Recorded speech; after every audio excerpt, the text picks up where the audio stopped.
You can use AUDIOKEY 3 to configure the settings of AudioLink. The settings you change here will become the default settings every time you use AudioLink. Select Connectivity options from the menu. Make sure AudioLink is paired with your phone. Select AudioLink from the list and tap Next.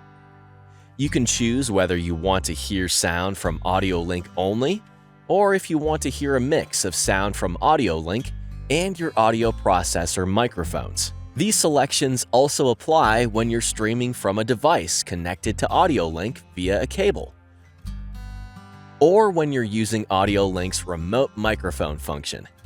To hear a mix, check the box. If you'd rather just hear sound from AudioLink, uncheck the box. Tap Save to save the settings.